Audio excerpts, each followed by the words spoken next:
ನಕಲಿ ಮೆಡಿಸಿನ್ ಜಾಲ ಪತ್ತೆಯಾಗಿದ್ದೆ ಬಲು ರೋಚಕ. ಯಾರಿಗೂ ಅನುಮಾನ ಬಾರದ ರೀತಿ ಮೆಡಿಸಿನ್ ವ್ಯಾಪಾರವನ್ನ ಮಾಡ್ತಾ ಇದ್ರು ಇವರು. ನೋಡಿ, ಕೋಟ್ಯಾಂತರ ರೂಪಾಯಿ ವ್ಯವಹಾರ.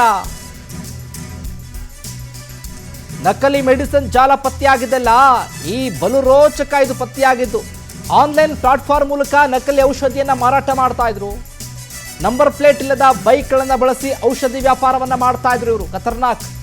ಈ ಬಗ್ಗೆ ನಂಬರ್ ಪ್ಲೇಟ್ ಇಲ್ಲದ ಬೈಕ್ ಬೆನ್ನತ್ತಿದ ಪೊಲೀಸ್ನವರು ಈ ವೇಳೆ ನಕಲಿ ಮೆಡಿಸಿನ್ ದಂಧೆ ಮಾಡ್ತಾ ಇರೋದು ಬಯಲಾಗಿದೆ. ನಕಲಿ ಮೆಡಿಸಿನ್ ಜಾಲ ಹೆಂಗ್ ಪತ್ತೆ ಆಯಿತು ಅಂದ್ರೆ ಪತ್ತೆಯಾಗಿದ್ದ ಬಲು ರೋಚಕ ಅದು. ಯಾರಿಗೂ ಕೂಡ ಅನುಮಾನ ಬಾರದ ರೀತಿ ಇವರು ವ್ಯಾಪಾರವನ್ನ ಮಾಡ್ತಾ ಇದ್ರು. ಆನ್ಲೈನ್ ಪ್ಲಾಟ್ಫಾರ್ಮ್ ಮೂಲಕನೇ ನಕಲಿ ಔಷಧಿ ದಂಧೆಯನ್ನ ಮಾಡ್ತಾ ಇದ್ರು ಇವರು. ನೋಡಿ, ಕ್ಯಾನ್ಸರ್ ರೋಗಿಗಳೇ ಇವ್ರನ್ನ ಟಾರ್ಗೆಟ್ ಮಾಡ್ಕೊಂಡು, ಅಂದರೆ ಸುಮಾರು 7,000 ರೂಪಾಯಿ 8,000 ರೂಪಾಯಿ ಲೋಕಲ್ ನೇಮ್ಗಳನ್ನು ಹಾಕಿ, ಅದಕ್ಕೆ ಬೇರೆ ಏನೇನೋ ಕೂಡ ಲೋಕಲ್ ನೇಮ್ಗಳನ್ನು ಹಾಕಿ ತಮಗಿಷ್ಟ ಬಂದ ಹಾಗೆ ಅದನ್ನು ಮಾಡ್ತಾ ಇದ್ರಲ್ಲ, ಅದು ಪತ್ತೆಯಾಗಿದೆ.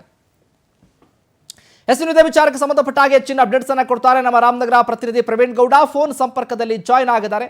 ಪ್ರವೀಣ್, ಈಗಾಗಲೇ ನೋಡ್ತಾ ಇದ್ದೀವಿ, SIT ರಚನೆ ಕೂಡ ಆಗಿದೆ. ಈ ನಕಲಿ ಔಷಧಿಯ ಜಾಲವನ್ನು ಪತ್ತೆಯಾಗೋದ್ರ ಹಿಂದೆ ಇದು ಸಿಕ್ಕಾಕೊಂಡಿದೆ ರೋಚಕ ಅಂತ.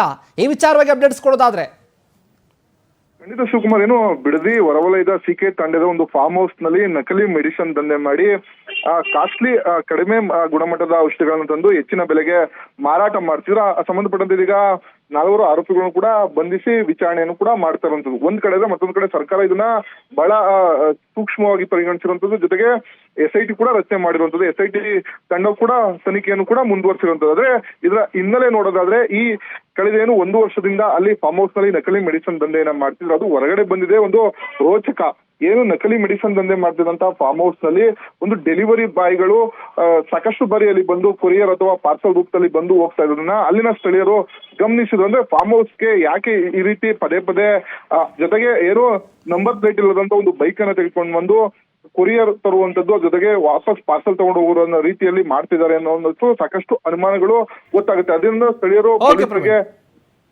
ಓಕೆ ಪ್ರವೀಣ್, ಥ್ಯಾಂಕ್ ಯು ನಿಮ್ಮೆಲ್ಲ ಮಾಹಿತಿಗಾಗಿ.